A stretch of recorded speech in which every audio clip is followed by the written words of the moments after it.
أعوذ بالله من الشيطان الرجيم. بسم الله الرحمن الرحيم.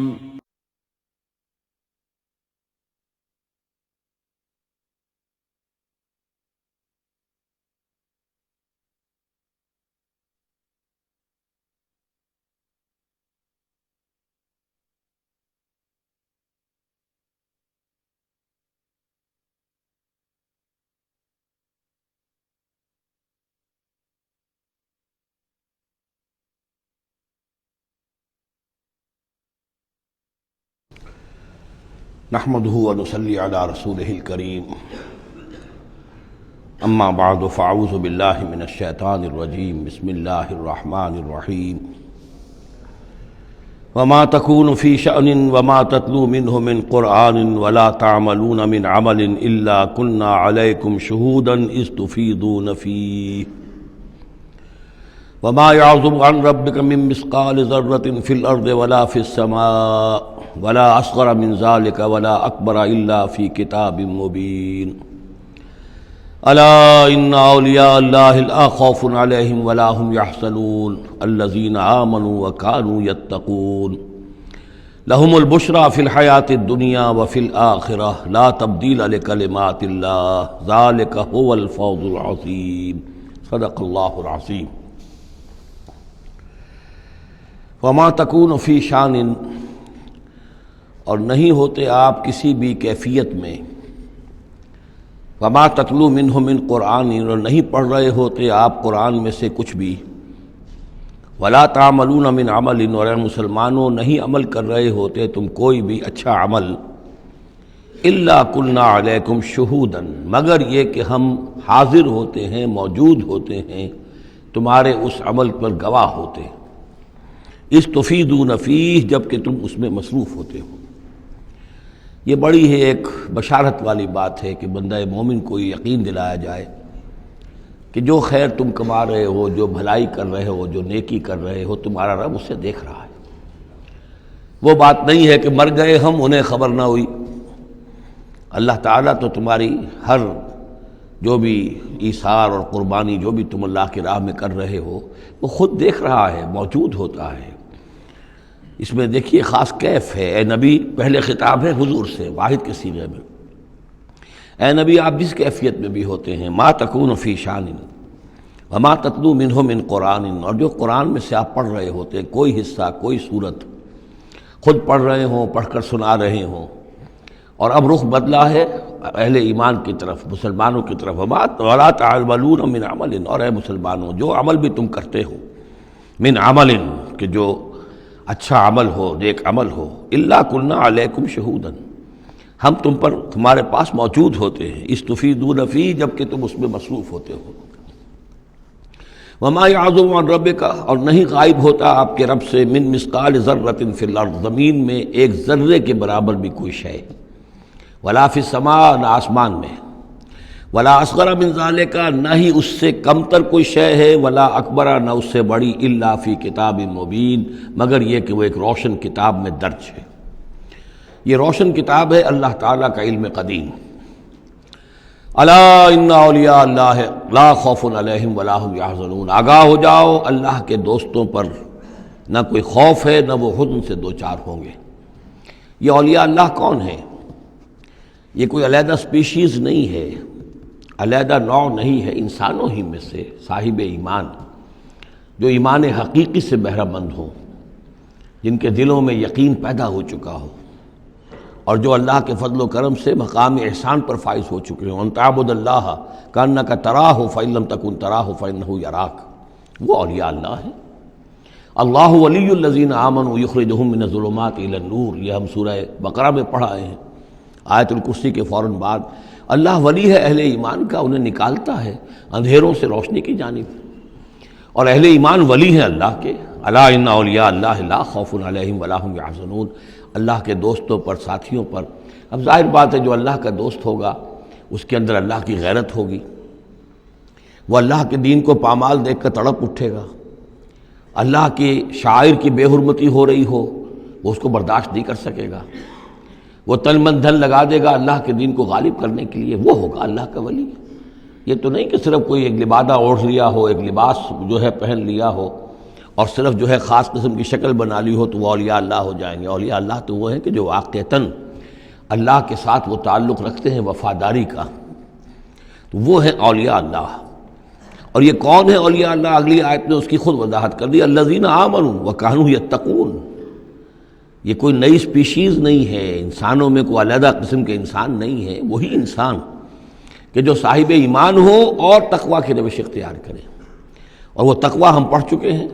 اذا اتقوا وآمنوا وعملوا الصالحات ثم اتقوا وآمنوا ثم اتقوا واحسنوا واللہ یحب المحسنین، یہ سورہ مائدہ کے اندر آیت آ چکی ہے۔ یہ تقوی جو ہے درجہ بدرجہ اہل ایمان کو اور اونچے سے اونچے مدارج کی طرف لے جاتا ہے۔ لہم البشریٰ فی الحیات الدنیا، ان کے لیے دنیا کی زندگی میں بھی بشارتیں ہیں۔ یہ بشارت کس اعتبار سے؟ جو ہم سورہ توبہ میں پڑھ چکے ہیں کہ حل تربصون بنا الا احدی الحسنیین، ہمارے لیے تو دو اچھائیوں کے سوا کسی تیسری چیز کا تصور ہی نہیں۔ بشارت ہی بشارت ہے۔ کوئی تکلیف بھی آئی ہے تو ہمارے رب کی طرف سے آئی ہے، لن یصیبنا الا ما کتب اللہ لنا هو مولانا، اس پہ گھبرانے کی کیا بات ہے؟ دوست کی طرف سے اگر کوئی شے آئی ہے اور پھر یہ کہ ہمیں پتہ ہے کہ اس میں ہمارا خیر ہے، اسی میں بھلائی ہے۔ ایک چیز ناگوار تو ہے، بچے کو انجیکشن لگا ہے تو رو تو رہا ہے وہ، لیکن معلوم ہے کہ اس کے والدین کو تو معلوم ہے کہ یہ اس کے علاج کے لیے ہمیں ٹیکہ لگوا رہے ہیں۔ تو تکلیف بھی دنیا میں اللہ کی طرف سے آتی ہے، بندہ مومن سمجھتا ہے یہ میرے حق میں خیر ہے، بھلائی ہے، میرے لیے تو خیر ہی خیر ہے، شر کا سوال ہی نہیں۔ لہم البشریٰ فی الحیات الدنیا وفی الآخرہ، اور آخرت میں بھی لا تبدیل لکلمات اللہ، اللہ کی باتوں کو کوئی بدل نہیں کر سکتا۔ ذالک هو الفوز العظیم، یہی بہت بڑی کامیابی ہے۔ ولا یحزنک قولہم، اور اے نبی ان کی بات سے آپ رنجیدہ نہ ہوں۔ ان العزت للہ جمیعا، عزت کل کی کل اللہ کے اختیار میں ہے، اللہ کے ہاتھ میں ہے۔ هو السمیع العلیم، وہ سب کچھ سننے والا اور جاننے والا ہے۔ الا ان للہ من فی السماوات ومن فی الارض، آگاہ ہو جاؤ اللہ ہی کی ملکیت ہے اور اللہ ہی کا ہے جو کچھ بھی ہے اور جو بھی ہے آسمانوں میں اور جو بھی ہے زمین میں۔ وما یتبع الذین یدعون من دون اللہ شرکاء، اور یہ لوگ جو اللہ کے سوا کسی اور کو پکار رہے ہیں وہ کوئی شرکاء نہیں ہے جنہیں وہ پکار رہے ہوں، اور نہیں ان کا اتباع کر رہے ہیں۔ یتبعون الا الظن، وہ تو ظن ہے، اٹکل پچو ہے، ان کے اپنے تصورات و توہمات ہیں۔ ان یتبعون الا الظن وان هم الا یخرصون، وہ صرف ظن و تخمین اور اٹکل پچو کے پیچھے پڑے ہوئے ہیں۔ هو الذی جعل لكم الليل لتسكنوا فيه والنهار مبصرا، وہی ہے جس نے تمہارے لیے رات کو بنا دیا ہے تاکہ تم اس میں سکون پکڑو، آرام کرو، استراحت ہو، اطمینان اور سکون ہو۔ والنہار مبصرا، اور دن کو بنا دیا دکھلانے والا، روشن، تاکہ اس میں تم کام کرو، اپنی معاشی جدوجہد کرو۔ ان فی ذلک لآیات لقوم یسمعون، یقیناً اس میں آیات ہیں، نشانیاں ہیں ان لوگوں کے لیے جو حقیقتاً سنتے ہوں۔ قالوا اتخذ اللہ ولدا سبحانہ، انہوں نے کہا کہ اللہ نے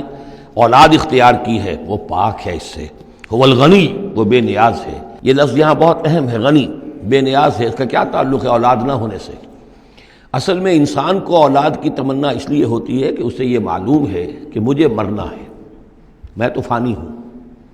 میری اولاد کے ذریعے سے میرا نام زندہ رہے گا۔ انسان کے اندر جو ایک خواہش ہے کہ میرا نام باقی رہے، میری یاد باقی رہے، تو اس کا تسلسل ہے جو اولاد کے ذریعے سے۔ اللہ تعالیٰ چونکہ فانی نہیں ہے، باقی ہے، اسے کسی اولاد کی احتیاج نہیں ہے، وہ ہمیشہ خود قائم رہنے والا ہے، اس لیے اس کی شان اس سے بہت بلند ہے کہ اسے اولاد کی حاجت ہو۔ هو الغنی، وہ تو اس سے غنی ہے، بے نیاز ہے۔ لہو ما فی السماوات و ما فی الارض، اسی کا ہے جو کچھ کہ ہے آسمانوں میں اور جو کچھ کہ ہے زمین میں۔ ان عندکم من سلطان بہذا، نہیں ہے تمہارے پاس کوئی سند، کوئی دلیل اس چیز کے لیے کہ تم نے اللہ کے لیے اولاد تراش لی ہے۔ اتقولون علی اللہ ما لا تعلمون، کیا تم اللہ کی طرف منسوب کر رہے وہ چیزیں جن کے لیے تمہارے پاس کوئی علم نہیں، کوئی دلیل نہیں، کوئی سند نہیں۔ قل ان الذین یفترون علی اللہ الکذب لا یفلحون، کہہ دیجئے وہ لوگ جو اللہ تعالیٰ کی طرف جھوٹ باتیں منسوب کرتے ہیں، افتراء کرتے ہیں، وہ کبھی فلاح نہیں پائیں گے۔ متاع فی الدنیا، دنیا میں ان کے لیے ساز و سامان ہے، رہنا بسنا ہے، اس کے لیے کوئی ضرورت ہم نے ان کو ضرورت کی چیزیں دے دی ہیں۔ ثم الینا مرجعہم، پھر ہماری طرف ان سب کا لوٹنا ہے۔ ثم نذیقہم العذاب الشدید بما کانوا یکفرون، اور پھر ہم انہیں مزہ چکھائیں گے بہت سخت عذاب کا ان کے کفر کی وجہ سے جو وہ کرتے رہے تھے۔ اب یہ صرف 2 رکوع اس سورہ مبارکہ میں آ رہے ہیں جو انباء الرسل کے ہیں، اور اس میں جیسا کہ میں نے عرض کیا حضرت نوح جو اولین ہے اور حضرت موسیٰ جو آخری ہیں، ان دونوں کا تو صراحتاً ذکر ہے، بیچ میں صرف حوالہ دیا گیا ہے، کسی کا نام نہیں۔ حضرت نوح کا ذکر صرف آدھے رکوع پر ہے، حضرت موسیٰ کا قدر تفصیل کے ساتھ 1.5 رکوع ہے۔ اس کے برعکس ہو جائے گا اگلی صورت میں، سورہ ہود میں حضرت نوح علیہ السلام کے ذکر پر 2 رکوع ہیں طویل، اور حضرت موسیٰ کا صرف ایسے ہی تذکرہ ہے، صرف حوالے کے طور پر۔ وَاتْلُ عَلَيْهِمْ نَبَأَ نُوحٍ، اور ان کو ذرا سنائیے نوح کی خبر، اذ قال لقومہ، جبکہ انہوں نے کہا اپنی قوم سے، یا قوم ان کان کبر علیکم مقامی، اے میری قوم کے لوگوں اگر تم پر بہت بھاری گزر رہا ہے میرا کھڑا ہونا، و تذکیری بآیات اللہ، اور اللہ کے آیات سے تمہیں نصیحت کرنا، شاق گزر رہا ہے، مذاق اڑاتے ہو تم، مجھ پر آوازیں کستے ہو، تم پر بہت شاق گزر رہا ہے میرا یہ سارا عمل، فعلی اللہ توکلت، تو میں نے تو اللہ پر توکل کیا ہے، فاجمعوا امرکم، تو اپنا سارے جو بھی ذرائع ہیں ان کو جمع کر لو، وشرکاکم، اور تمہارے سارے شریک جو ہیں انہیں بلا لو، ثم لا یکن امرکم علیکم غمۃ، پھر تم پر تمہارا معاملہ جو ہے کسی اشتباہ میں نہ رہ جائے، ثم اقضوا الی ولا تنظرون، پھر جو فیصلہ میرے بارے میں کرنا ہے کر گزرو اور مجھے کوئی مہلت مت دو۔ یہ جو انداز ہے چیلنج کا، اور یہ اس سے پتہ چلتا ہے کس درجے دل دکھ چکا تھا حضرت نوح علیہ السلام کا،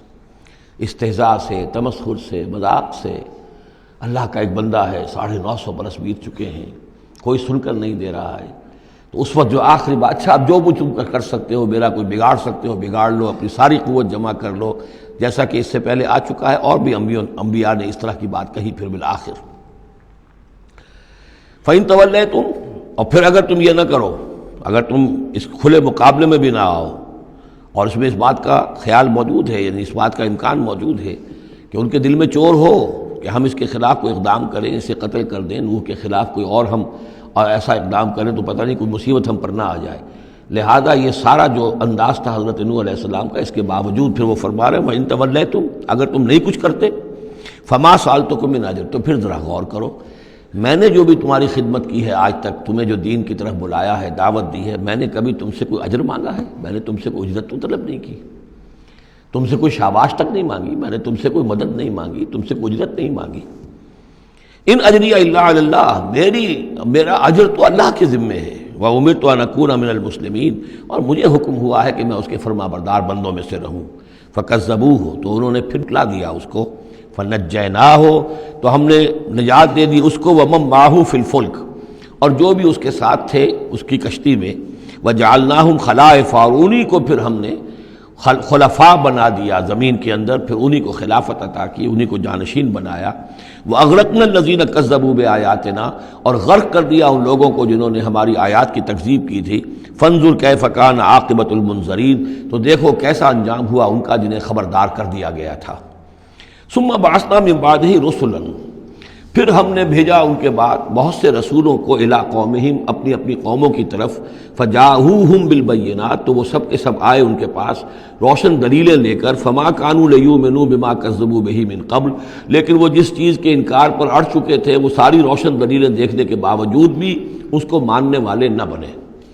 کذالک نطبع علی قلوب المعتدین، اسی طرح ہم مہر کر دیا کرتے ہیں حد سے تجاوز کرنے والوں کے دلوں پر۔ ثم بعثنا من بعدہم موسیٰ و ہارون، اب یہ دیکھیے وہ جو ایک لنک جو ہے جو میں نے آپ کو بتایا تھا، ایک چین ہے، حضرت نوح، حضرت ہود، حضرت صالح، حضرت لوط، حضرت شعیب اور حضرت موسیٰ، یہ 6 کا ذکر قرآن مجید میں بار بار آتا ہے۔ یہاں پر حضرت نوح کا اور حضرت موسیٰ کا، درمیان میں صرف ثم بعثنا من بعدہم رسلا، اور بھی رسول آئے، ان کا یہاں صراحتاً تذکرہ نہیں ہے۔ پھر ہم نے بھیجا ان کے بعد موسیٰ اور ہارون کو الی فرعون و ملئہ، فرعون اور اس کے سرداروں کی جانب، بے آیاتنا، اپنی نشانیوں کے ساتھ، فاستکبروا وکانوا قوما مجرمین، انہوں نے استکبار کیا اور وہ تھے مجرم قوم، گناہگار لوگ۔ فلما جاءهم الحق من عندنا، تو جب ان کے پاس ہمارے پاس سے ان تک ہمارے پاس سے حق پہنچا، قالوا ان ھذا لسحر مبین، تو انہوں نے کہا یہ تو کھلا جادو ہے۔ قال موسیٰ تقولون للحق لما جاءکم، موسیٰ نے کہا ان سے کہ کیا تم حق کے لیے کہہ رہے ہو، یہ حق ہے جو تم پر آیا ہے اور جو تم تک پہنچا ہے، اسحر ھذا، کیا یہ جادو ہے؟ ولا یفلح الساحرون، اور ساحر تو کبھی فلاح نہیں پایا کرتے۔ قالوا اجئتنا لتلفتنا عما وجدنا علیہ آباءنا، انہوں نے کہا موسیٰ کیا تم ہمارے پاس آئے ہو کہ تم ہمیں پھیر دو ان چیزوں سے، ان طریقوں سے، ان رسوم سے، ان ریتوں سے، ان رواجوں سے کہ جس پر ہم نے پایا اپنے آباء و اجداد کو، وَتَكُونَ لَكُمُ الْكِبْرِيَاءُ فِي الْأَرْضِ، اور تم دونوں کے لیے ہی حکومت ہو جائے اور بلندی ہو جائے اور بڑائی ہو جائے زمین کے اندر۔ دونوں سے مراد حضرت موسیٰ اور حضرت ہارون علیہ السلام۔ وَمَا نَحْنُ لَكُمَا بِمُؤْمِنِينَ، اور ہم ہرگز تم دونوں کی بات ماننے والے نہیں ہیں۔ وَقَالَ فِرْعَوْنُ ائْتُونِي بِكُلِّ سَاحِرٍ عَلِيمٍ، اور فرعون نے کہا لے آؤ میرے پاس تمام جو ماہر اور جادوگر ہیں ان کو جمع کر لو۔ فلما جاء السحرۃ قال لهم موسیٰ القوا ما انتم ملقون، تو جب وہ جادوگر آ گئے تو موسیٰ نے ان سے فرمایا کہ ڈالو جو تم ڈالنے والے ہو۔ فلما القوا، جب انہوں نے ڈالا، قال موسیٰ ما جئتم به السحر، موسیٰ نے فرمایا یہ جو تم لائے ہو، جو تم نے پیدا کیا، یہ جادو ہے۔ ان اللہ سیبطلہ، ان قریب اللہ تعالیٰ اس کا باطل ہونا ثابت کر دے گا، اسے نسیہ منسیہ کر دے گا، ہباء منصورہ کر دے گا۔ ان اللہ لا یصلح عمل المفسدین، یقیناً اللہ تعالیٰ مفسدوں کے عمل کو راہ یاب نہیں کرتا، کامیاب نہیں کرتا۔ وَيُحِقُّ اللَّهُ الْحَقَّ بِكَلِمَاتِهِ، اور اللہ تعالیٰ تو حق کو حق ثابت کرتا ہے اپنے کلمات سے، وَلَوْ كَرِهَ الْمُجْرِمُونَ، خواہ یہ مجرموں کو کتنا ہی ناگوار ہو۔ فما آمن لموسیٰ الا ذریۃ من قومہ علی خوف من فرعون وملئہم ان یفتنہم، تو نہیں ایمان لائے موسیٰ پر مگر ان کے نوجوان اس کی قوم میں سے، کچھ نوجوان اس کی قوم میں سے، کچھ لڑکے، علی خوف من فرعون، فرعون کے خوف کی وجہ سے، وہ ملئہم، اور ان کے اپنے سرداروں کے خوف کی وجہ سے، ان یفتنہم، کہ وہ ان کو مصیبت میں اور تکلیف میں مبتلا کریں گے۔ یہ بہت اہم ہے جو آیت ہے، اس کو سمجھ لیجئے کہ وہاں جو صورتحال تھی کہ یہ جو قبطی قوم تھی جو اس وقت وہاں پر حکمران ہے آل فرعون، اور یہ جو اسرائیلی ہیں یہ ان کے محکوم ہیں، لیکن محکوم قوموں میں سے بھی اکثر ایسے لوگ ہوتے تھے اور ہمیشہ ہوئے ہیں کہ حکمران قوم ان میں اپنے ایجنٹ بنا لیتے ہیں، ان میں سے کچھ لوگوں کو خطابات دے دیتے ہیں، جیسے ہمارے یہاں خان بہادر اور خان صاحب، اور یہ جو خطابات دے دے کے انگریزوں نے مسلمانوں میں اور ہندوؤں میں وہ اپنے ایجنٹ اور اپنے وفادار لوگوں کا ایک جتھا بنا لیا تھا۔ یہ لوگ ہوتے تھے تو ہندوستانی، لیکن ہر اعتبار سے برطانیہ کے خیر خواہ اور حکومت کے وفادار، اس کے لیے فوج کے لیے بھرتی کرانے میں تیز ہیں۔ تو اس طرح کے لوگ جو تھے اسرائیلی قوم میں بھی ایسے چودھری لوگ موجود تھے کہ جن کو کچھ دربار میں رسائی حاصل تھی، جن کو کچھ رسوخ حاصل تھا، اور وہ گویا کہ آل فرعون کے ایجنٹ بنے ہوئے تھے خود اپنی قوم کے اندر۔ یہ ہے وہ معاملہ کہ وہ ڈرتے تھے وہ لوگ، اگر ہم موسیٰ پر ایمان لے آئے تو یہ ہماری اپنی قوم کے جو چودھری لوگ ہیں، یہ خان صاحب اور جو یہ خان بہادر لوگ جو ہیں، یہ پھر ہمیں ستائیں گے، یہ ہماری رپورٹیں کریں گے اور ہماری جو ہے ان رپورٹوں کے اوپر گوشمالی ہوگی۔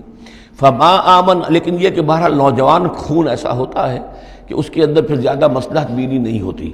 جو ذرا ادھیڑ عمر کے لوگ ہوں وہ زیادہ مصلحت بین ہو جاتے ہیں، ان کی خواہ میں اتنی طاقت بھی نہیں ہوتی، خون میں اتنا جوش بھی نہیں رہتا، تو نوجوان جو ہے وہ تو رزق دیتا ہے۔ تو یہ سارا پورا فلسفہ جو اس ایک آیت میں موجود ہے۔ فما آمن لموسیٰ الا ذریۃ من قومہ، خود اس کی قوم میں سے بھی سب کے سب حضرت موسیٰ کو نبی ماننے والے نہیں تھے، نہیں مانی بات موسیٰ کی ان کی قوم میں سے بھی مگر کچھ نوجوانوں نے، کچھ نوجوان، کچھ لڑکوں نے، علی خوف من فرعون، فرعون کے خوف کی وجہ سے، وہ ملئہم، اور ان کے اپنے سرداروں کے خوف کی وجہ سے، ان یفتنہم، کہ وہ انہیں پرسیکیوٹ کریں گے، ان کو فتنے میں مبتلا کریں گے۔ وَإِنَّ فِرْعَوْنَ لَعَالٍ فِي الْأَرْضِ، اسی طرح کا ایک شخص قارون تھا۔ قارون جو ہے وہ قوم موسیٰ سے تھا، اسرائیلی تھا، لیکن یہ کہ سرکار دربار میں رسائی تھی، وفادار تھا حکومت کا، اسی کی وجہ سے بڑے بڑے ٹھیکے ملتے تھے، جیسے ہمارے ہاں ٹھیکیدار ہوتے تھے بڑے بڑے لوگ، تو اس کے پاس اتنی دولت جمع ہو گئی تھی۔ وہ سارا تذکرہ جو ہے آگے چل کر آئے گا سورہ قصص کے اندر۔ تھا تو قوم موسیٰ میں سے تھا، فرعونی تو نہیں تھا، لیکن یہ کہ وہ حضرت موسیٰ کے خلاف چالیں چلتا تھا، اور وہ ساری جو ہے وہ سرکار دربار کی جو خوشامد ہے وہ کام کرتا تھا، اسی سے پھر اس کو دولت ملتی تھی۔ وَإِنَّ فِرْعَوْنَ لَعَالٍ فِي الْأَرْضِ، اور یقیناً فرعون جو ہے وہ بہت سرکشی کر رہا تھا زمین میں، وَإِنَّهُ لَمِنَ الْمُسْرِفِينَ، اور یقیناً وہ بہت حد سے بڑھنے والا تھا۔ وَقَالَ مُوسَىٰ يَا قَوْمِ، اب انہوں نے ان سے جو بھی ایمان لے آئے تھے ان سے کہا قَالَ يَا مُوسَىٰ قَوْمِ إِن كُنتُمْ آمَنتُم بِاللَّهِ، اب اگر تم اللہ پر ایمان لے آئے ہو فَعَلَيْهِ تَوَكَّلُوا، تو اب اللہ پر توکل بھی کرو، إِن كُنتُم مُسْلِمِينَ، اگر تم واقعتاً فرما بردار ہو گئے ہو۔ فقالوا علی اللہ توکلنا، تو انہوں نے کہا ہاں آپ اللہ پر توکل کرتے ہیں، اپنا معاملہ اللہ کے حوالے کرتے ہیں۔ ربنا لا تجعلنا فتنة للقوم الظالمین، اے اللہ تو ہمیں ان ظالموں کے لیے تختہ مشق نہ بنا دے، اے اللہ ایسا نہ ہو کہ تو ہمارے ذریعے سے ان کو آزمائے، یعنی یہ کہ جیسے کہ ابو جہل ستا رہا تھا، ابو جہل کی آزمائش ہو رہی تھی، لیکن تختہ مشق حضرت یاسر حضرت سمیہ بن رہی تھی رضی اللہ تعالی عنہما، تو اے اللہ ہمیں نہ آزما، ہم پر ان کا زور نہ آزما، یعنی ہمیں تختہ مشق نہ بنا دے۔ وَنَجِّنَا بِرَحْمَتِكَ مِنَ الْقَوْمِ الْكَافِرِينَ، اور ہمیں اپنی خاص رحمت سے ان کافروں کی قوم سے نجات عطا فرما۔ وَأَوْحَيْنَا إِلَىٰ مُوسَىٰ وَأَخِيهِ، اور ہم نے وحی کر دی موسیٰ کو اور ان کے بھائی کو ہارون کو، أَن تَبَوَّآ لِقَوْمِكُمَا بِمِصْرَ بُيُوتًا، کہ تم اپنی قوم کے لیے مصر میں کچھ گھر معین کر لو، ان گھروں کے اندر جمع ہو کر اللہ کی یاد کیا کرو، جیسے کہ دار ارقم جو ہے مکہ مکرمہ میں محمد رسول اللہ صلی اللہ علیہ وسلم نے وہ ایک مقرر کر لیا تھا، وہیں پر آپ ٹھہرتے تھے، کوئی آتا تھا تو وہیں پر ملاقات ہوتی تھی۔ ان تبوأ لقومکما بمصر بیوتا، کہ تم کوئی معین کر لو مصر میں کچھ گھر، واجعلوا بیوتکم قبلۃ، اور اس کے علاوہ یہ کہ اپنے گھر بناؤ ہی قبلہ رخ، اس لیے کہ مسجدیں تو بنا نہیں سکتے، اور وہ معاملہ جو ہے فرعون کے خوف سے، تو یہ کہ گھر اپنے قبلہ رخ بناؤ تاکہ وہاں تم نمازیں پڑھا کرو۔ اب اس سے معلوم ہوتا ہے کہ قبلہ ان کا بھی تھا کوئی، جبکہ ابھی بیت المقدس تو بنا ہی نہیں ہے، وہ تو حضرت سلیمان علیہ السلام حضرت موسیٰ سے کم 1000 سال بعد آئیں گے، اور پھر وہ جو ہے بیت المقدس ہوگا اور یروشلم بنے گا اور ہیکل سلیمانی بنے گی،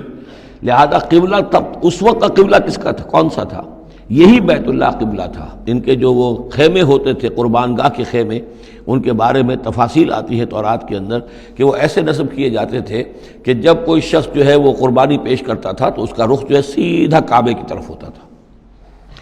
تو وَجْعَلُوا بُيُوتَكُمْ قِبْلَةً، اپنے گھر جو ہے قبلہ رو بناؤ، وَأَقِيمُوا الصَّلَاةَ وَبَشِّرِ الْمُؤْمِنِينَ، نماز قائم رکھو اور اہل ایمان کو بشارت دو۔ وقال موسیٰ ربنا انک آتیت فرعون وملأہ زینۃ واموالا فی الحیاۃ الدنیا، اور موسیٰ نے عرض کیا پروردگار تو نے فرعون اور اس کے سرداروں کو زینت چمک دمک عطا کر دی ہے اور اموال عطا کر دی ہے دنیا کی زندگی میں، ربنا لیضلوا عن سبیلک،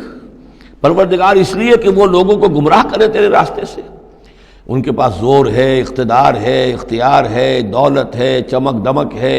اب ظاہر بات ہے کہ عام لوگ ادھر ہی متوجہ ہوتے ہیں، انہی چیزوں سے اثر قبول کرتے ہیں، تو نے دے رکھا ہے، تیرا ہی اختیار ہے، دینے والا تو ہی ہے، تو کیا تو نے یہ سب کچھ نے اس لیے دیا ہے کہ یہ تیرے بندوں کو گمراہ کرے؟ ربنا لیضلوا عن سبیلک ربنا اطمس علی اموالہم، اے اللہ اب ان کے اموال مٹا دے، واشدد علی قلوبہم، ان کے دلوں کے اوپر گرہ لگا دے، سختی پیدا کر دے، فلا یؤمنوا حتی یروا العذاب العلیم، کہ یہ ایمان نہ لائیں جب تک کہ کھلم کھلا دیکھ نہ لیں عذاب علیم کو۔ اس کا مطلب کیا ہے؟ ہونا تو یہ چاہیے کہ نبی کہے کہ یہ ایمان لے آئیں، یہ ایک آخری وقت ہوتا ہے جبکہ اتنا بیزار ہو چکا ہو نبی، اور جبکہ اس قدر شدید جو ہے دشمنی کی ہو کفار نے اہل ایمان کے ساتھ، ستایا ہو بری طریقے سے، کہ پھر ایک وقت آ کر وہ کہتے ہیں کہ پروردگار اب اگر یہ ایمان لے آتے ہیں تو ان کے سارے گناہ معاف ہو گئے۔ ایمان کا مطلب تو یہ ہے کہ سارا کیا دھرا اب تک جو کچھ تھا انہوں نے وہ سب ان کو معاف ہو جائے گا، کوئی پکڑ نہیں ہوگی۔ تو پروردگار اب یہ جس حد کو پہنچ گئے ہیں ان کے دلوں کو سخت کر دے، یعنی ان کے دلوں پر مہر کر دے، اب یہ ایمان نہ لائیں جب تک کہ عذاب عریاں طور پر ان کے سامنے نہ آ جائے۔ جب عذاب آ جائے گا پھر ایمان لانے کا فائدہ کوئی نہیں، اس کے بعد تو جو ہے وہ ایمان معتبر نہیں ہے اللہ کے ہاں۔ واشدد علی قلوبہم فلا یؤمنوا حتی یروا العذاب العلیم، قال قد اجیبت دعوتکما فاستقیما ولا تتبعان سبیل الذین لا یعلمون، اللہ تعالیٰ نے فرمایا ٹھیک ہے تم دونوں کی دعا ہم نے قبول کر لی، قد اجیبت قبول کر لی گئی، منظور کر لی گئی دعا، دعوتکما تم دونوں کی دعا، فاستقیما اب تم بھی قائم رہنا، ایسا نہ ہو کہ وقت آنے پر تمہارا دل پسیج جائے کہ اللہ اب ان کو معاف فرما دے، تم بھی قائم رہنا۔ ولا تتبعان سبیل الذین لا یعلمون، اور ان لوگوں کے راستے کی پیروی ہرگز نہ کرنا جو علم نہیں رکھتے۔ وجاوزنا ببنی اسرائیل البحر، اور پھر ہم نے بنی اسرائیل کو پار اتار دیا سمندر کے یا دریا کے، فاتبعہم فرعون وجنودہ، تو پھر اس کے پیچھے آئے فرعون، ان کے پیچھے آئے فرعون اور اس کے لشکر بھی، بغیا وعدوا، شرارت کے ساتھ اور زیادتی کے ساتھ، حتی اذا ادرکہ الغرق، یہاں تک کہ جب وہ غرق ہونے لگا، پا لیا اسے غرق نے، یعنی فرعون جو ہے غرق ہونے لگا. قال آمنت انہ لا الہ الا الذی آمنت بہ بنو اسرائیل، اس نے کہا میں ایمان لایا اس پر کہ کوئی خدا نہیں ہے، کوئی الہ نہیں ہے سوائے اس کے کہ جس پر بنی اسرائیل ایمان لائے ہیں. وانا من المسلمین، اور میں اس کے فرما برداروں میں سے ہوں. الآن، کیا اب ایمان لا رہے ہو؟ وقد عصیت قبل، حالانکہ اس سے پہلے تم نافرمانی کرتا رہا. وکنت من المفسدین، اور تو نہایت فساد کرنے والوں میں سے تھا. فالیوم ننجیک ببدنک، تو اب آج ہم تمہارے بدن کو نجات دے دیں گے، یہ گلے سڑے گا نہیں، محفوظ رہے گا. لتکون لمن خلفک آیا، تاکہ تو اپنے بعد والوں کے لیے ایک نشانی بنا رہے. اس کی فرعون کی لاش جو ہے مل گئی تھی، صرف یہ کہ ناک پر سے کہیں سے کسی مچھلی نے کچھ کاٹا تھا، وہ صرف باقی یہ کہ پوری فرعون کی وہ لاش جو ہے محفوظ ہے. لتکون لمن خلفک آیہ وان کثیرا من الناس عن آیاتنا لغافلون، اور یقیناً بہت سے لوگ ہماری آیات سے غفلت ہی برتتے رہتے ہیں. وَلَقَدْ بَوَّأْنَا بَنِي إِسْرَائِيلَ مُبَوَّأَ صِدْقٍ، اور ہم نے بنی اسرائیل کو بہت ہی عمدہ جگہ فراہم کر دی. وَرَزَقْنَاهُم مِّنَ الطَّيِّبَاتِ، اور انہیں روزی دی بہت ہی اچھی پاکیزہ چیزوں کی. فَمَا اخْتَلَفُوا، تو انہوں نے نہیں اختلاف کیا. حَتَّىٰ جَاءَهُمُ الْعِلْمُ، یہاں تک کہ علم ان کے پاس آ گیا. ان ربک یقضی بینہم یوم القیامہ، یقیناً آپ کا رب فیصلہ کرے گا ان کے مابین قیامت کے دن. فیما کانوا فیہ یختلفون، جن چیزوں میں کہ وہ اختلاف کرتے رہے تھے. فإن كنت فی شک مما انزلنا الیک، پھر اگر تمہیں کوئی شک ہے اس چیز کے بارے میں کہ جو آپ پر نازل کی ہے ہم نے. بظاہر خطاب حضور سے ہے صلی اللہ علیہ وسلم، لیکن ظاہر بات ہے کہ حضور کے لیے کوئی امکان نہیں کہ آپ کو کوئی شک ہوتا. یہ بظاہر خطاب حضور سے ہے، لیکن یہ حقیقتاً خطاب ہو رہا ہے اہل مکہ سے کہ اگر تمہیں کوئی شک ہے اس چیز کے بارے میں جو محمد پر نازل ہوئی. لیکن یہ کہ بسا اوقات ایسا ہوتا ہے کہ جن سے کوئی بات کہنی ہوتی ہے اس سے اس قدر نفرت ہو چکی ہو کہ براہ راست انہیں خطاب کرنا بھی انسان کو پسند نہ ہو، تو پھر وہ کسی اور کو خطاب کر کے وہ بات کہتا ہے جو سنانی کسی اور کو ہوتی ہے.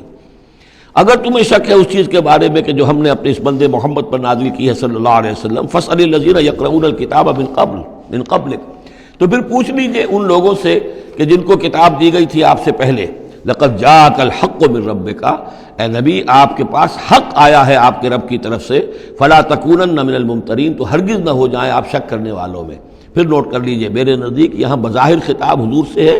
اصل میں روح سخن جو ہے وہ مشرکین عرب سے ہے. ولا تکونن من الذین کذبوا بآیات اللہ، اور بد بن جانا ہرگز ان لوگوں میں سے جنہوں نے اللہ کی آیات کو جھٹلایا. فتکون من الخاسرین، تو ہو جاؤ گے خسارہ پانے والوں میں سے. ان الذین حقت علیہم کلمۃ ربک لا یؤمنون، یقیناً جن لوگوں کے اوپر کہ تیرے رب کی بات واقع ہو چکی ہے، ثابت ہو چکی ہے، جو قانون خداوندی کی زد میں آ چکے ہیں، جو ضد اور ہٹ درمی کی وجہ سے اپنے دلوں پہ مہر کروا چکے ہیں، وہ ایمان نہیں لائیں گے. لا یؤمنون ولو جاءتہم کل آیۃ، چاہے کتنی ہی آیتیں آ جائیں، کتنی ہی نشانیاں آ جائیں. حتیٰ یروا العذاب العلیم، وہ ایمان نہیں لائیں گے جب تک کہ اپنی آنکھوں سے عذاب علیم کو دیکھ نہ لیں. جیسے کہ فرعون کا معاملہ ہوا کہ جب غرق ہونے لگا تب ایمان لایا. فلولا کانت قریۃ آمنت فنفعها ایمانها، تو کیوں نہ ہوئی کوئی بستی کہ جو ایمان لاتی اور اسے اس کے ایمان نے نفع پہنچایا ہوتا. الا قوم یونس، سوائے ایک قوم یونس کے. حضرت یونس علیہ السلام کو بھیجا گیا تھا نینوا کی طرف، وہاں انہوں نے دعوت دی. معاملہ وہی ہوا جو تمام رسولوں کے ساتھ ہوا ہے، قوم نے انکار کیا، سرکشی پر اڑے رہے. پھر یہ خبر دے کر اور چلے گئے کہ اب 3 دن کے اندر اندر تم پر عذاب آ جائے گا. محسوس ایسا ہوتا ہے کہ انہیں اجازت اللہ کی طرف سے جانے کی نہیں آئی تھی. رسول کا معاملہ ایسا ہوتا ہے کہ وہ اپنی جگہ کو چھوڑ کر نہیں جا سکتا جب تک کہ اللہ کی طرف سے ایکسپریس پرمیشن نہ ہو، واضح اجازت. جیسے ہمارے ایگزیکٹو آفیسرز ہوتے ہیں، ڈی سی ہے تو ضلع کو چھوڑ کے نہیں جا سکتا وہ بغیر اجازت کے، اس لیے کہ ظاہر بات ہے وہاں کے امن و امان کا سارے ذمہ داری اس کی ہے. تو نبی کا معاملہ مختلف ہے، رسول کا مختلف ہے. رسول کو جب کسی جگہ پر کسی قوم کی طرف کسی علاقے کی طرف بھیج دیا گیا، اب چاہے کچھ بھی ہو، جب تک کہ وہاں پر سے اجازت نہ آئے کہ اس قوم کو چھوڑ کر تم جا سکتے ہو، رسول نہیں جا سکتا. چنانچہ آپ کو معلوم ہوتا ہے کہ جب سیرت میں آپ پڑھتے ہیں ہجرت کے واقعات، تو حضرت ابوبکر جو ہیں حضور نے عام مسلمانوں کو اجازت دے دی تھی چلے جاؤ مدینے، لیکن خود انتظار میں تھے کہ اللہ کی طرف سے خصوصی اجازت آ جائے. حضرت ابوبکر پوچھتے رہتے تھے، اونٹنیاں تیار کی ہوئی تھیں، لیکن جب تک کوئی اجازت نہیں آئی آپ وہاں سے روانہ نہیں ہوئے. تو ایسا محسوس ہوتا ہے کہ حمیت دین میں کچھ بہت زیادہ جوش آیا حضرت یونس علیہ السلام کے. بہرحال حمیت دینی اور اللہ کی غیرت جو ہے وہ اچھی شے ہے، لیکن وہ جوش کے اندر بس صرف یہ ان سے نظر انداز ہو گیا معاملہ کہ اپنی اللہ تعالیٰ کی طرف سے واضح اجازت آئے بغیر اپنی قوم کو چھوڑ کر چلے گئے. اس کا نتیجہ یہ نکلا کہ جب عذاب کے آثار شروع ہوئے اور قوم نے دیکھا کہ جو بات کہی تھی یونس نے وہ تو صحیح نکل رہی ہے، لہذا وہ پوری قوم نے توبہ کی، گڑ گڑائے، اپنے سب بچوں کو عورتوں کو لے کر باہر نکل آئے، مال مویشی سامان لے کر گڑ گڑا کر اللہ سے توبہ کی، تو اللہ نے ان کی توبہ کو قبول کر لیا.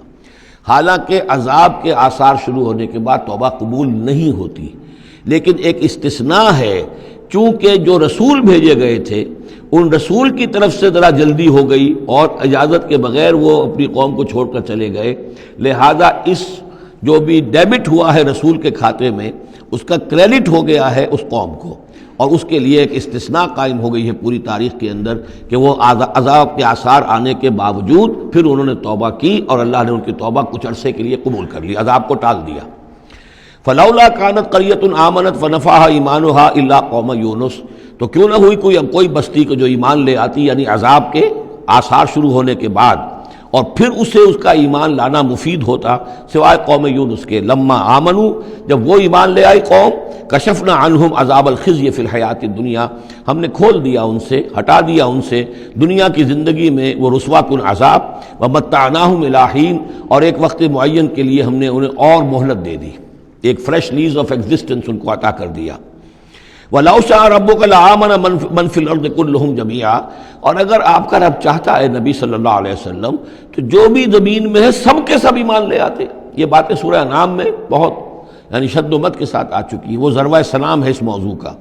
کہ آپ کے دل میں کتنی بھی خواہش ہو کہ یہ سب لوگ ایمان لے آئیں، لیکن یہ کہ اللہ تعالیٰ نے تو ضابطہ رکھا ہوا، جو طالب حق ہوگا اسے حق ملے گا، جو طالب ہدایت ہوگا اسے ہدایت ملے گی، جو ضد پر، ہٹ درمی پر، تعصب پر اور کسی ضد میں آ گیا ہے اسے اللہ تعالیٰ ہدایت نہیں دے گا. اگر جبراً اللہ نے ہدایت دینی ہوتی تو دنیا میں کوئی بھی کافر نہ ہوتا، سب کے سب مومن ہوتے، متقی ہوتے. آخر اللہ کے فرشتے کتنے ہیں؟ سب مومن ہیں، متقی ہیں، پاک ہیں، صاف ہیں، کہیں کوئی غلطی نہیں، معصیت نہیں، کہیں لا یعصون اللہ ما امرہم ویفعلون ما یؤمرون، وہ جو بھی کچھ انہیں حکم ہوتا ہے بجا لاتے ہیں اللہ تعالیٰ کے احکام، کسی حکم کی نافرمانی نہیں کرتے. انسانوں کو پیدا کیا ہے امتحان کے لیے. خلق الموت والحیات لیبلوکم ایکم احسن عملا، لہذا آپ اس معاملے میں بس اپنا فرض ادا کریں، باقی کون ایمان لا رہا کون نہیں لا رہا وہ معاملہ ہم سے متعلق ہے. وَلَوْ شَاءَ رَبُّكَ لَآمَنَ مَنْ فِي الْأَرْضِ كُلُّهُمْ جَمِيعًا، اگر اللہ چاہتا، آپ کا رب چاہتا تو یقیناً زمین میں جو ہے سب کے سب ایمان لے آتے. أَفَأَنْتَ تُكْرِهُ النَّاسَ حَتَّى يَكُونُوا مُؤْمِنِينَ، تو کیا آپ لوگوں کو مجبور کر دیں گے کہ وہ ضرور ایمان لے آئیں؟ یعنی آپ اپنے آپ کو بھی ہلکان کر رہے ہیں، آپ نے دن رات ایک کیا ہوا ہے، آپ ہر وقت اس جد و جہد میں ہیں، پھر آپ کو یہ بھی اندیشہ رہتا ہے کہ کہیں میری طرف سے کوئی کوتاہی تو نہیں ہو رہی ہے. جیسے کہ سورہ اعراف کے اندر فَلَا تَكُنْ فِي صَدْرِكَ حَرَجٌ، آپ کے دل کے اندر یہ تنگی نہیں ہونی چاہیے. آپ اپنا فرض ادا کر کے اپنے آپ کو سبکدوش سمجھیے. وَمَا كَانَ لِنَفْسٍ أَن تُؤْمِنَ إِلَّا بِإِذْنِ اللَّهِ، اور کسی جان کے لیے ممکن ہی نہیں ہے، کسی انسان کے لیے کہ وہ ایمان لائے مگر اللہ کے اذن سے. وَيَجْعَلُ الرِّجْسَ عَلَى الَّذِينَ لَا يَعْقِلُونَ، اور جو عقل سے کام نہیں لیتے اللہ تعالیٰ ان کے اوپر تو گندگی مسلط کر دیتا ہے. قُلْ انظُرُوا مَاذَا فِي السَّمَاوَاتِ وَالْأَرْضِ، کہیے ان سے کہ دیکھو جو آسمانوں اور زمین میں ہے اللہ تعالیٰ کی آیات ہیں، آسمان میں بھی ہیں زمین میں بھی ہیں. وَمَا تُغْنِي الْآيَاتُ وَالنُّذُرُ عَنْ قَوْمٍ لَا يُؤْمِنُونَ، لیکن یہ ساری آیات کام نہیں آتی اور یہ ساری انذار اور ڈر سنانا اور جو بھی دعوت و تبلیغ ہے وہ ان لوگوں کے لیے جو ایمان نہیں لانا چاہتے مفید نہیں ہے. فَهَلْ يَنْتَظِرُونَ إِلَّا مِثْلَ أَيَّامِ الَّذِينَ خَلَوْا مِنْ قَبْلُ، یہ لفظ ایام آگے ایام اللہ، تو کیا یہ منتظر ہیں اسی طرح کے دنوں کے جیسے کہ دن اس سے پہلے آئے ہیں. قُلْ فَانْتَظِرُوا، وہ دن جو آیا تھا قوم نوح پر اور وہ دن جو آیا قوم ہود پر اور قوم صالح پر. فَهَلْ يَنْتَظِرُونَ إِلَّا مِثْلَ أَيَّامِ الَّذِينَ خَلَوْا مِنْ قَبْلِهِمْ، تو کیا یہ اسی طرح کے دنوں کا انتظار کر رہے ہیں، اسی طرح کا دن ان پر بھی آ جائے جیسا کہ ان پر آیا تھا جو ان سے پہلے تھے. قُلْ فَانْتَظِرُوا إِنِّي مَعَكُم مِّنَ الْمُنتَظِرِينَ، تو کہہ دیجئے کہ اچھا انتظار کرو میں بھی تمہارے ساتھ انتظار کر رہا ہوں. ثُمَّ نُنَجِّي رُسُلَنَا وَالَّذِينَ آمَنُوا، پھر ہم نجات دیتے رہے ہیں اپنے رسولوں کو اور اہل ایمان کو. كَذَلِكَ حقاً علینا ننجی المومنین، بالکل اسی طرح ہمارے اوپر حق ہے، واجب ہے کہ ہم اہل ایمان کو نجات دیں. حضرت نوح کے ساتھ جو ایمان لائے وہ ان کے ساتھ کشتی میں بچا لیے گئے، حضرت ہود پر جو لوگ ایمان لائے ان کو بچا لیا گیا، حضرت صالح پر جو ایمان لے آئے وہ ان کو بچا لیے گئے، اور عمورہ اور صدوم کی بستیوں میں سے کوئی ایک بھی نہیں نکلا ایسا خوشبخت کہ جو وہاں سے اپنی نجات کا سامان حاصل کرتا، سوائے حضرت لوط اپنی دونوں بیٹیوں کو لے کر نکلے ہیں، ایک متنفس بھی نہیں تھا وہاں، ان کی اپنی بیوی بھی پیچھے رہ گئی ہے۔ قل یا ایھا الناس ان کنتم فی شک من دینی، اب یہ بڑا ایک فیصلہ کن سا انداز خطاب ہے یہاں، کہہ دیجئے اے نبی، اے لوگو، ان کنتم فی شک من دینی، اگر تمہیں میرے دین کے بارے میں کوئی شک ہے، یعنی تم مجھ پر دباؤ ڈال رہے ہو کہ میں تمہارے دین کی پیروی کروں، تو تمہیں کچھ شک ہے شاید میرے بارے میں کہ میں اپنے دین پر پوری طرح جازم نہیں ہوں، پوری طرح قائم نہیں ہوں، شاید مجھے اس کے اوپر پورا وثوق حاصل نہیں ہے، یہ جو تم محنت کر رہے ہو، مجھے جو ہے مجھ پر دباؤ پریشرائز کر رہے ہو مجھے، قل یا ایھا الناس ان کنتم فی شک من دینی فلا اعبد الذین تعبدون من دون اللہ، تو میں ہرگز نہیں پوجنے والا ان کو جن کو تم پوجتے ہو اللہ کے سوا، ولیکن اعبد اللہ الذی یتوفاکم، بلکہ میں تو پوجوں گا اور پرستش کروں گا اسی اللہ کی جو تمہیں قبض کرے گا، وامرت ان اکون من المؤمنین، اور مجھے حکم ہوا ہے کہ میں ایمان لانے والوں میں سے ہو جاؤں، وَأَنْ أَقِمْ وَجْهَكَ لِلدِّينِ حَنِيفًا، اور اے نبی آپ تو اپنے چہرے کو سیدھا رکھیے دین حنیف کی طرف، دین کی طرف حنیف ہو کر، یکسو ہو کر، وَلَا تَكُونَنَّ مِنَ الْمُشْرِكِينَ، اور ہرگز نہ ہوئیے ان مشرکوں میں سے، وَلَا تَدْعُ مِن دُونِ اللَّهِ مَا لَا يَنفَعُكَ وَلَا يَضُرُّكَ، اور مت پکاریے ہرگز اللہ کو چھوڑ کر ان ہستیوں کو جنہیں یہ پکار رہے ہیں جو نہ نفع پہنچا سکتی ہیں اور نہ نقصان، فَإِنْ فَعَلْتَ، اور اگر بالفرض آپ نے ایسا کیا، فَإِنَّكَ إِذًا مِّنَ الظَّالِمِينَ، تو پھر آپ بھی ظالموں میں سے ہو جائیں گے، وَإِن يَمْسَسْكَ اللَّهُ بِضُرٍّ فَلَا كَاشِفَ لَهُ إِلَّا هُوَ، اور اگر اللہ تعالیٰ آپ کو کوئی ضرر پہنچائے، تکلیف پہنچائے، تو کوئی نہیں ہے اس کا کھولنے والا، دور کرنے والا سوائے اس کے، وَإِن يُرِدْكَ بِخَيْرٍ، اور اگر وہ ارادہ کر لے آپ کے ساتھ بھلائی کا، خیر کا، اچھائی کا، فَلَا رَادَّ لِفَضْلِهِ، تو اس کے فضل کو لوٹانے والا کوئی نہیں جو آڑ بن جائے، روک بن جائے، رکاوٹ بن جائے اس کے فضل کے راستے میں، یُصِیبُ بِهِ مَن یَشَاءُ مِنْ عِبَادِهِ، وہ اپنا فضل دیتا ہے اپنے بندوں میں سے جس کو چاہتا ہے، پہنچاتا ہے جس کو چاہتا ہے، وَهُوَ الْغَفُورُ الرَّحِيمُ، اور وہ غفور اور رحیم ہے۔ قُلْ یَا أَیُّهَا النَّاسُ، کہہ دیجئے اے لوگو، قَدْ جَاءَکُمُ الْحَقُّ مِن رَبِّکُم، تمہارے پاس تمہارے رب کی طرف سے حق آ چکا ہے، فَمَنِ اهْتَدَىٰ، تو جو کوئی بھی ہدایت پائے، فَإِنَّمَا يَهْتَدِي لِنَفْسِهِ، تو وہ اپنے بھلے کو ہدایت پاتا ہے، اس کا فائدہ اسی کو ہوگا، عاقبت اس کی سنورے گی، اللہ کی رحمت اس کے شامل حال ہوگی، وَمَنْ ضَلَّ، اور جو بھٹک جائے، جو گمراہ ہو جائے، فَإِنَّمَا يَضِلُّ عَلَيْهَا، تو وہ بھی اپنی جان پر وبال لے گا، اس کا سارا وبال اس کی اپنی جان پر آئے گا، وَمَا أَنَا عَلَيْكُمْ بِوَكِيلٍ، اور میں کوئی تمہارا ذمہ دار نہیں ہوں، میں تمہارے اوپر کوئی داروغہ بنایا نہیں گیا ہوں، میں تمہارے بارے میں مسئول نہیں ہوں، اللہ کے ہاں مجھ سے تمہارے بارے میں باس پرس نہیں ہوگی، وَلَا تُسْأَلُ عَنْ أَصْحَابِ الْجَحِيمِ، آپ سے نہیں پوچھا جائے گا جہنمیوں کے بارے میں، وَاتَّبِعْ مَا يُوحَىٰ إِلَيْكَ، اور اے نبی آپ پیروی کرتے جائیے اس کی کہ جو آپ کی طرف وحی کیا جا رہا ہے، وَاصْبِرْ، اور صبر کیجئے، جمے رہیے، ڈٹے رہیے، ان کے دباؤ کو برداشت کیجئے، حتیٰ یحکم اللہ، یہاں تک کہ اللہ تعالیٰ فیصلہ سنا دے، وَهُوَ خَيْرُ الْحَاكِمِينَ، اور یقیناً وہ بہترین فیصلہ کرنے والا ہے۔ سورۃ ہود، بسم اللہ الرحمن الرحیم، یہ اب جوڑا ہے، اس جوڑے کا دوسرا فرد سورہ ہود، یہاں آپ دیکھیں گے کہ برعکس ترتیب ہو جائے گی، 10 رکوعوں میں سے 6 سے زائد انباء الرسل پر مشتمل ہے، اور جس میں سب سے تفصیلی ذکر جو ہے یہ حضرت نوح علیہ السلام کا ہے، اور آخر میں بہت ہی مختصر سا تذکرہ جو ہے حضرت موسیٰ کا ہے، باقی جیسے سورہ اعراف میں ایک رکوع ایک رسول کے لیے، وہی ترتیب آپ یہاں دیکھیں گے۔ بسم اللہ الرحمن الرحیم، الف لام را، کتاب احکمت آیاتہ ثم فصلت من لدن حکیم خبیر۔ الف لام را، یہ وہ کتاب ہے جس کی آیات پختہ کی گئی ہیں، مضبوط کی گئی ہیں، پھر ان کی تفصیل کی گئی ہے، انہیں کھولا گیا ہے اس ہستی کی طرف سے جو حکیم اور خبیر ہے، جو کمال حکمت والا اور باخبر ہے۔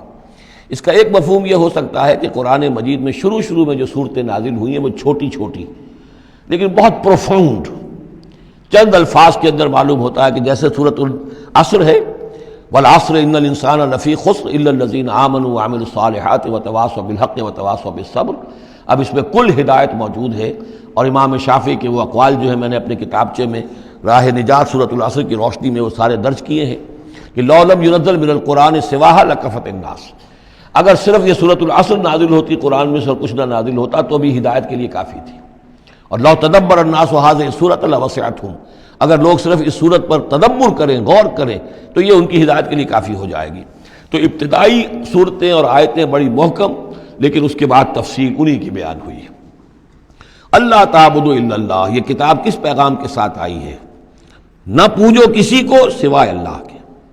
اننی لکم منہ نذیر و بشیر، یقیناً میں ہوں تمہارے لیے اس کی جانب سے خبردار کرنے والا اور بشارت دینے والا.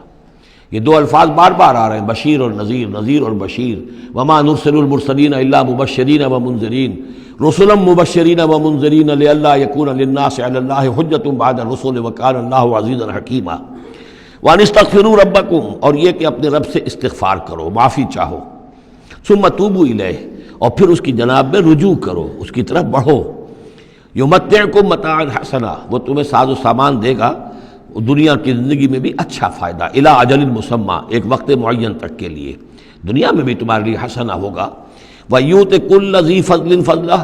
اور ہر صاحب فضل کو اس کے حصے کا فضل عطا کرے گا. یہاں جو ہے ذی فضل سے مراد ہے مستحق فضل، جو بھی فضل کا مستحق ہے اسے اللہ تعالیٰ اس کا فضل عطا کرے گا. وَإِن تَوَلَّوْا، اور اگر تم پھر جاؤ گے، فَإِنِّي أَخَافُ عَلَيْكُمْ عَذَابَ يَوْمٍ كَبِيرٍ، تو پھر مجھے اندیشہ ہے کہ تم پر بہت بڑے دن کا ایک عذاب آئے گا. الی اللہ مرجعکم، تمہاری طرف اللہ ہی کی طرف تمہیں لوٹ جانا ہے. وہو علی کل شیء قدیر، اور وہ ہر چیز پر قادر ہے.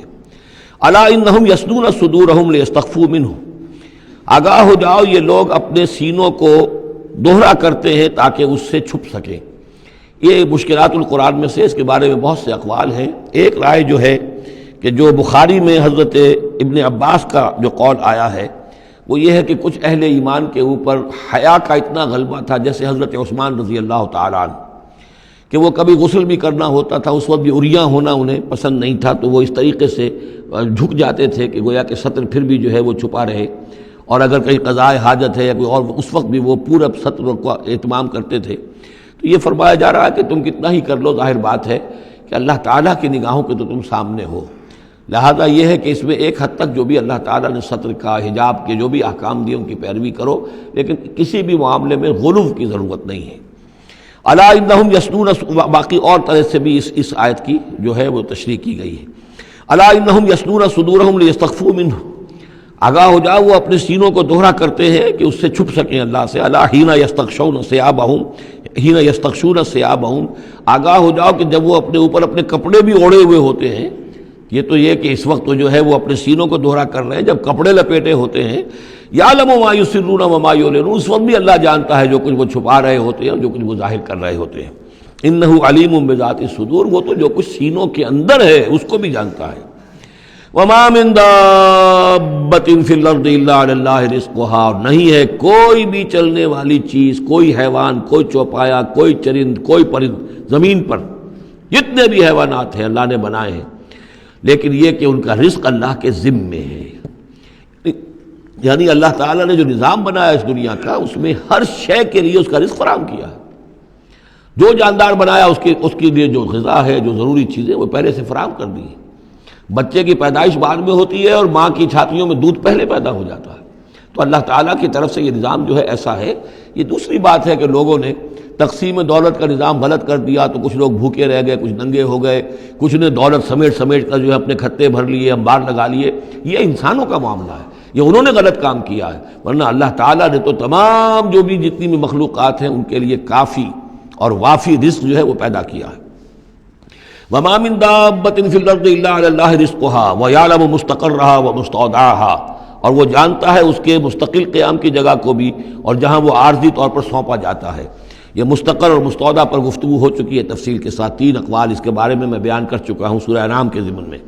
کل فی کتاب مبین، اور یہ سب کچھ ایک کھلی روشن کتاب کے اندر موجود ہے، وہی کتاب جو علم الہی کی کتاب ہے. وَهُوَ الَّذِي خَلَقَ السَّمَاوَاتِ وَالْأَرْضَ فِي سِتَّةِ أَيَّامٍ، اور وہی ہے کہ جس نے پیدا کیا آسمانوں اور زمین کو 6 دنوں میں. وَكَانَ عَرْشُهُ عَلَى الْمَاءِ، اور اس کا تخت تھا پانی پر. لِيَبْلُوَكُمْ أَيُّكُمْ أَحْسَنُ عَمَلًا، تاکہ تمہیں آزمائے کہ کون ہے تم میں سے اچھے عمل کرنے والا. یعنی یہ تخلیق جو ہے اور انسانی زندگی کا جو یہ حصہ جو اس دنیا میں گزرتا ہے، اس کا جو اصل مقصد ہے وہ ہے امتحان. قلزم ہستی سے تو ابھرا ہے مانند حباب، اس زیاں خانے میں تیرا امتحان ہے زندگی۔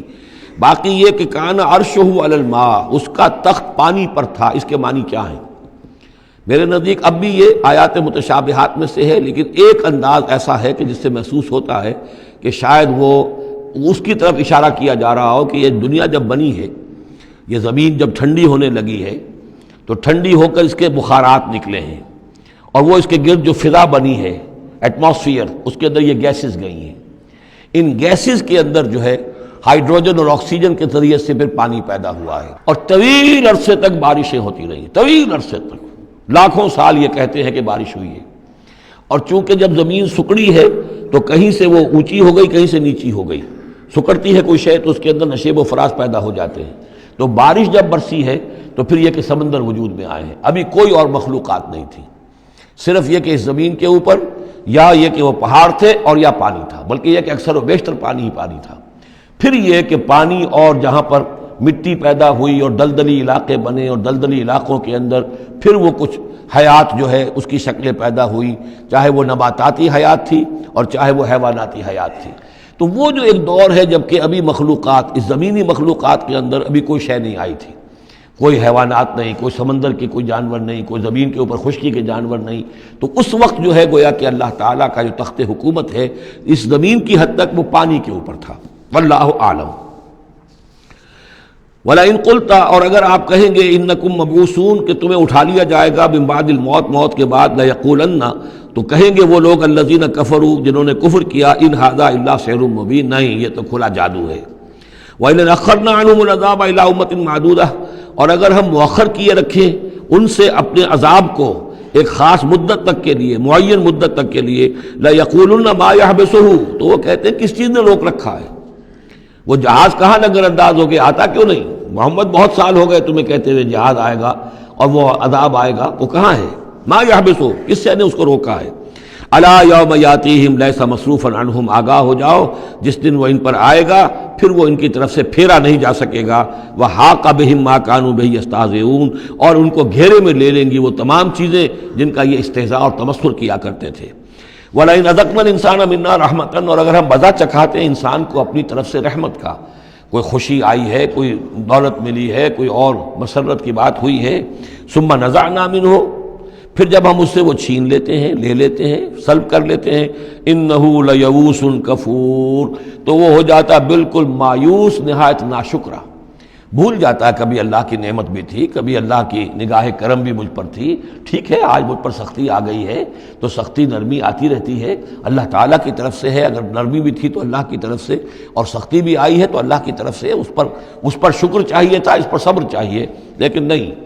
انسان جو ہے لیئوس کفور، انتہائی مایوس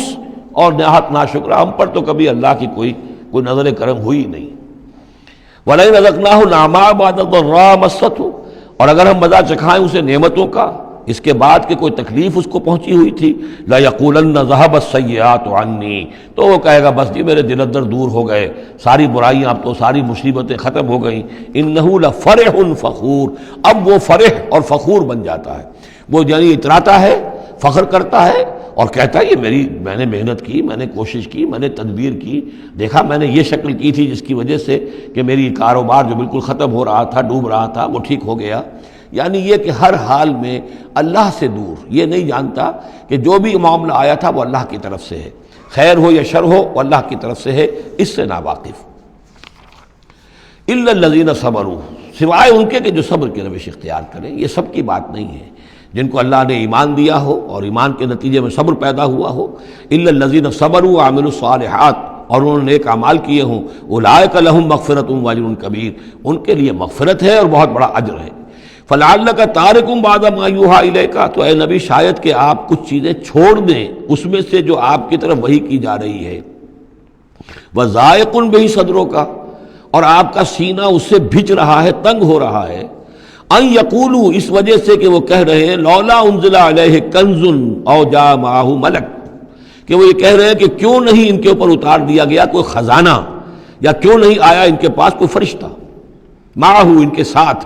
کوئی فرشتہ آتا۔ وہی بات جو سورہ انعام میں آ چکی ہے، اس کا ذروہ سنام اس مضمون کا سورہ انعام میں آ چکا ہے۔ لیکن ان تمام صورتوں کے اندر بھی یہ چیزیں موجود ہیں۔ یہ دونوں گروپ جو ہیں مکی صورتوں کے، جن میں سے ایک میں وہ 2 صورتیں ہیں جو ہم پڑھ چکے ہیں، انعام، اعراف، اور دوسرا جو یہ ہے جو 14 صورتوں پر مشتمل ہے جس کی دوسری صورت ہم پڑھ رہے ہیں، ان سب کا تعلق جو ہے یوں سمجھیے، ایک استثناء ہے وہ میں بعد میں بتا دوں گا، یہ قیام مکہ کے آخری 4 سالوں کی صورتیں ہیں۔ یعنی حضور کا قیام مکہ مکرمہ میں وحی کے آغاز کے بعد 12 سال، اس کو 4 حصوں میں تقسیم کر لیجئے۔ پہلے 4 سال میں جو صورتیں نازل ہوئی ہیں وہ قرآن مجید کے آخری 2 گروپوں میں ہیں، سورہ قاف سے لے کے آخر تک۔ درمیانی 4 سال جو تھے ان کے درمیان جو ہیں وہ درمیانی 2 گروپوں میں ہیں، اور یہ جو ہے شروع کے 2 گروپ جو ہیں ان کے اندر وہ صورتیں ہیں کہ جو آخری دور میں نازل ہوئی ہیں، آخری 4 سالوں میں، اور ان میں یہ مضمون کثرت سے ملے گا۔ فَلَعَلَّكَ تَارِكٌ بَعْضَ مَا يُوحَىٰ إِلَيْكَ، تو شاید ہے نبی آپ ترک کر دیں گے بعض چیزیں جو آپ کی طرف وحی کی گئی ہیں، وَضَائِقٌ بِهِ صَدْرُكَ، اور آپ کا سینہ جو ہے اس پر بھچ رہا ہے۔ ان یقولوا، کہ وہ یہ کہہ رہے ہیں، لولا انزل علیہ کنز، کیوں نہیں اتار دیا گیا ان پر کوئی خزانہ، او جاء معہ ملک، یا ان کے پاس آ گیا ہوتا کوئی فرشتہ۔ انما انت نذیر، دیکھیے پھر آپ سمجھ لیجئے آپ کا فرض منصبی یہ ہے کہ آپ صرف ایک خبردار کرنے والے ہیں، واللہ علی کل شیء وکیل، باقی ہر چیز کا ذمہ دار اللہ ہے۔ کب عذاب بھیجنا ہے، کب نہیں بھیجنا، کوئی معجزہ دکھانا ہے یا نہیں دکھانا، کس کو ایمان کی توفیق دینی ہے، کس کو نہیں دینی ہے، یہ سارے معاملات اللہ کے ہاتھ میں ہیں۔ ام یقولون افتراہ، کیا ان کا کہنا یہ ہے کہ یہ قرآن جو ہے محمد نے خود گھڑ لیا ہے؟ قل فاتوا بعشر سور مثلہ مفتریات، اب یہ ہے وہ چیلنج جو دوسرے نمبر پر دیا گیا۔ پہلا چیلنج تھا کہ تم پورے قرآن جیسی کوئی کتاب بنا کر لاؤ، وہ آگے چل کر آئے گا سورہ بنی اسرائیل میں اور دوسری صورتوں میں۔ اس سے نیچے اتر کر اچھا 10 صورتیں بنا کے لے آؤ، اس سے نیچے پر سبیل تنزل 1 صورت، اس 1 صورت کی بات سورہ یونس میں بھی آ چکی ہے اور سورہ بقرہ میں بھی، یہاں وہ 10 والا معاملہ ہے۔ قل فاتوا بعشر سور مثلہ مفتریات، تو ان سے کہیے کہ اچھا اگر ایسا ہی ایک قرآن گھڑا جا سکتا ہے اور انسان کی قوت اور قدرت میں ہے کہ ایسی کتاب تصنیف کر لے، تو تم 10 صورتیں تم بھی اس کی تصنیف کر کے لے آؤ۔ وَادْعُوا مَنِ اسْتَطَعْتُم مِّن دُونِ اللَّهِ إِن كُنتُمْ صَادِقِينَ، اور جن کو بھی تم بلا سکو اللہ کے سوا بلا لو مدد کے لیے اگر تم سچے ہو۔ فَإِن لَّمْ يَسْتَجِيبُوا لَكُمْ، پھر اگر وہ تمہارے مددگار جو ہے تمہاری اس دعا کو قبول نہ کریں، نہ پورا کریں، یا یہ کہ اے مسلمانوں اگر تمہارا یہ چیلنج جو ہے یہ کفار قبول نہ کریں، فَاعْلَمُوا أَنَّمَا أُنزِلَ بِعِلْمِ اللَّهِ، تو جان لو تمہیں یقین قابل ہونا چاہیے کہ یہ اللہ تعالیٰ ہی کے علم سے نازل ہوا ہے، وَلَا إِلَٰهَ إِلَّا هُوَ، اور اللہ کے سوا کوئی معبود نہیں، فَهَلْ أَنْتُم مُسْلِمُونَ، تو اب اللہ کا حکم مانتے ہو یا نہیں، فرما برداری کرتے ہو کہ نہیں۔ یہ کفار ہی سے خطاب ہے کہ اگر تمہارے وہ جو معبود ہیں تم ان کو پکارو کہ اس جیسی 10 صورتیں ہمیں بھی، آپ بھی کچھ کوشش کریں، ہم بھی کوشش کرتے ہیں مل جل کر، کچھ آپ القاء فرمائیں، الہام فرمائیں، کچھ ہم محنت کرتے ہیں، اور اگر وہ نہ کریں تو پھر جان لو فَاعْلَمُوا أَنَّمَا أُنزِلَ بِعِلْمِ اللَّهِ وَلَا إِلَٰهَ إِلَّا هُوَ فَهَلْ أَنْتُم مُسْلِمُونَ مَنْ كَانَ يُرِيدُ الْحَيَاةَ الدُّنْيَا وَزِينَتَهَا نُوَفِّ إِلَيْهِمْ أَعْمَالَهُمْ فِيهَا وَهُمْ فِيهَا لَا يُبْخَسُونَ، جو لوگ بھی طالب ہوتے ہیں، ارادہ کر لیتے ہیں، طالب ہوتے ہیں دنیا کی زندگی کا اور اس کی زینت کا، زیبائش، آرائش، چمک دمک، ساز و سامان، اسی کے پیچھے پڑے ہوئے ہیں، محنت کر رہے ہیں، بھاگ دوڑ کر رہے ہیں، خون پسینہ ایک کر رہے ہیں، دن رات ایک کر دیا ہے۔ نوفِ الیہم اعمالہم فیہا، ہم اسی دنیا کی زندگی میں ان کے اعمال کا پورا پورا بدلہ دے دیتے ہیں۔ ٹھیک ہے محنت کر رہے ہو بھائی، تمہاری بلڈنگ بھی بڑی اونچی بن گئی ہے اور تمہاری کار بھی بہت اعلیٰ ہے اور تمہارا کاروبار بھی خوب چمک گیا ہے، تم نے چونکہ یہی چاہا، یہی اسی کے لیے محنت کی، اسی کے لیے بھاگ دوڑ کی، تو اللہ تعالیٰ وَهُمْ فِيهَا لَا يُبْخَسُونَ، اس میں اللہ تعالیٰ ان کے ساتھ کوئی بخل نہیں کرتا اور ان کی جو محنت ہے اس کا جو بدلہ ہے انہیں اس دنیا میں دے دیتا ہے۔ لیکن اولئک الذین لیس لہم فی الآخرۃ الا النار، لیکن پھر یہ وہ لوگ ہیں جن کے لیے آخرت میں کچھ نہیں ہے سوائے آگ کے، ساری محنت بھاگ دوڑ دھوپ یہاں کے لیے تھی، یہاں ہم نے تمہیں دے دیا۔ اولئک الذین لیس لہم فی الآخرۃ الا النار وحبط ما صنعوا فیہا، اور جو کچھ انہوں نے اس دنیا میں کیا ہوگا وہ تو حبط ہو جائے گا، وباطل ما کانوا یعملون، اور جو کوئی جھوٹی سچی نیکی کی ہوگی اپنے دل کو دھوکہ دینے کے لیے وہ بھی بے بنیاد تھی، اس کی کوئی حیثیت نہیں تھی۔ افمن کان علی بینۃ من ربہ، تو بھلا وہ شخص کہ جو اپنے رب کی طرف سے بینہ پر تھا، اور یہاں بینہ سے مراد ہے فطرت سلیمہ، جس کے بارے میں کئی بار عرض کر چکا ہوں۔ فطرت سلیمہ، انسان کے اندر جو روح ربانی پھونکی گئی ہے، اس کی وجہ سے وہ جو فطرت ہے اس کے اندر وہ سارے حقائق موجود ہیں، کہ جو حقائق جن کو اجاگر کرنے کے لیے پھر یہ وحی آئی ہے، اور اس ڈورمنٹ کانشسنس کو ایکٹیویٹ کرنے کے لیے۔ تو جس شخص کی وہ فطرت سلیم ہے، قائم ہے، بینہ ہے، روشن ہے، پاک ہے، وَيَتْلُوهُ شَاهِدٌ مِّنْهُ، اور پھر اس کے پیچھے آتا ہے اس کے لیے گواہ، یعنی ایک شخص ہے جس کی فطرت سلیم تھی، حضور صلی اللہ علیہ وسلم ہے، سلیم فطرت، نیک فطرت، عقل سلیم، اور پھر وحی بھی آ گئی، وحی نے گواہی دے دی، گویا کہ دو چیزیں مل گئی، نور علی نور۔ یہ تمثیل جو ہے سورہ نور میں جا کر مکمل طور پہ سامنے آئے گی۔ افمن کان علی بینۃ من ربہ ویتلوہ شاہد منہ ومن قبلہ کتاب موسیٰ اماما ورحمہ، اور پھر اس کے علاوہ اس سے پہلے کتاب موسیٰ موجود ہے جو امام بھی تھی، رہنمائی کرنے والی، اور رحمت بھی تھی، یعنی دوسری تصدیق ہو رہی ہے وہ تورات سے ہو رہی ہے۔ تو فطرت محمدی صلی اللہ علیہ وسلم وہ بینہ، وہ روشن خالص، پھر وہی جو آپ پر آ گئی نور علی نور، اور نمبر 3 تورات جو ہے اس کی تصدیق کر رہی ہے، یہ گویا کہ اور اضافی چیز۔ اولئک یؤمنون بہ، یہی لوگ ہیں کہ جو اس پر ایمان لائیں گے، ومن یکفر بہ من الاحزاب، اور جو اس کا انکار کریں گے، کفر کریں گے اس کتاب کا، من الاحزاب، ان تمام گروہوں میں سے، فرقوں میں سے، چاہے وہ مشرکین مکہ ہوں اور چاہے وہ اہل کتاب ہوں، فالنار موعدہ، تو پھر آگ ہی ان کے وعدے کی جگہ ہے۔ فلا تک فی مریۃ منہ، تو اے نبی آپ ان کے بارے میں کسی شک و شبے میں نہ رہیں، انہ الحق من ربک، یقیناً یہ حق ہے آپ کے رب کی طرف سے، ولکن اکثر الناس لا یؤمنون، لیکن اکثر لوگ ایمان لانے والے نہیں ہیں۔ ومن اظلم ممن افترى علی اللہ کذبا، اور کون زیادہ ظالم ہوگا، اس سے بڑھ کر ظالم ہوگا اس سے کہ جس نے اللہ پر جھوٹ باندھا، گھڑ کر کوئی چیز اللہ کی طرف منسوب کر دی۔ اولئک یعرضون علی ربہم، یہ وہ لوگ ہیں کہ جو پیش کیے جائیں گے اپنے رب کے سامنے۔ ویقول الاشہاد، اور لوگ کہیں گے، گواہی دینے والے کہیں گے، ہؤلاء الذین کذبوا علی ربہم، یہ وہ لوگ ہیں جنہوں نے جھوٹ کہا تھا اپنے رب پر۔ غلام احمد قادیانی کو کھڑا کیا جائے گا، یہ ہے وہ شخص کہ جس نے جھوٹ اپنی جو ہے باتیں منسوب کی ہیں اللہ کی طرف، جس نے بھی جھوٹی نبوت کا دعویٰ کیا۔ ہؤلاء الذین کذبوا علی ربہم، انہوں نے جھوٹ بولا اللہ پر اور تہمت باندھی اللہ پر کہ مجھ پر وہی بھیجی ہے۔ الا لعنۃ اللہ علی الظالمین، آگاہ ہو جاؤ ایسے ظالموں پر اللہ کی لعنت ہے۔ الذین یصدون عن سبیل اللہ، جو اللہ کے راستے سے روکتے ہیں، وَيَبْغُونَهَا عِوَجًا، اور اس میں کجیاں نکالتے ہیں، ڈھونڈتے ہیں، مین میخ نکالتے ہیں تاکہ لوگ جو ہے اس راستے کو اختیار نہ کریں۔ وَهُمْ بِالْآخِرَةِ هُمْ کافرون، اور آخرت کے وہ بالکل انکاری ہیں اور منکر ہیں، اور اصل تو ان کی بیماری یہی ہے، آخرت کا انکار ہے، جس کی وجہ سے کہ ان کی عقلوں پر پردے پڑے ہوئے ہیں۔ آخرت سے جو ان کی بے رغبتی ہے، لا یرجون لقاءنا، جو سورہ یونس میں ہم نے بار بار پڑھا، وہ لوگ کہ جو ہم سے ملاقات کے امیدوار ہی نہیں، یہ ہے اصل میں کہ جو غفلت کی اصل جڑ اور بنیاد ہے۔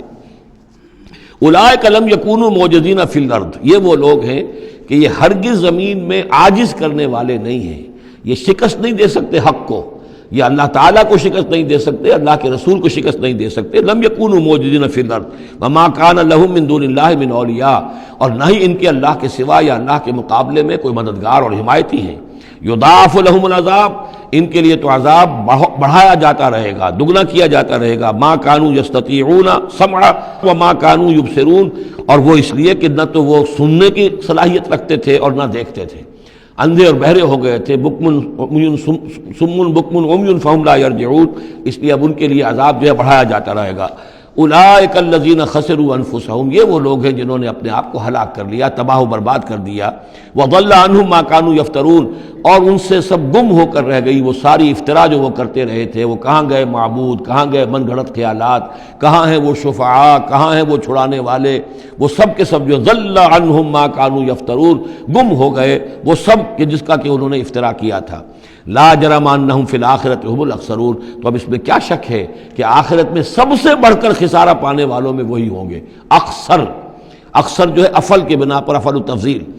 ان الذین آمنوا وعملوا الصالحات، اس کے برعکس سائملٹینیس کنٹراسٹ کا قاعدہ، اس کے برعکس وہ لوگ جو ایمان لائے اور جنہوں نے نیک عمل کیے، وَأَخْبَتُوا إِلَىٰ رَبِّهِمْ، اور جو اپنے رب کے سامنے جنہوں نے عاجزی کی، گڑ گڑاتے رہے، تضرع اختیار کیا۔ اولئک اصحاب الجنہ، یہ ہوں گے جنت والے، ہم فیہا خالدون، وہ رہیں گے اس میں ہمیشہ ہمیش۔ مثل الفریقین کالاعمی والاصم والبصیر والسمیع، یہ جو دو گروہ ہیں، یہ فریقین ہیں، ایک اہل ایمان ہے اور ایک وہ ہے مشرک اور کافر۔ ان کی مثال ایسے ہے کہ ایک طرف تو ایک اندھا اور بہرا ہے، کل اعمیٰ والاصم، اندھا بھی ہے بہرا بھی ہے، اور دوسرا والبصیر والسمیع، جو دیکھتا بھی ہے اور سنتا بھی ہے۔ هل یستویان مثلا، کیا یہ برابر ہے مثال کے اعتبار سے؟ افلا تذکرون، تو کیا وہ نصیحت اخذ نہیں کرتے؟ بارک اللہ لی ولکم فی القرآن العظیم ونفعنی وإیاکم بالآیات والذکر الحکیم۔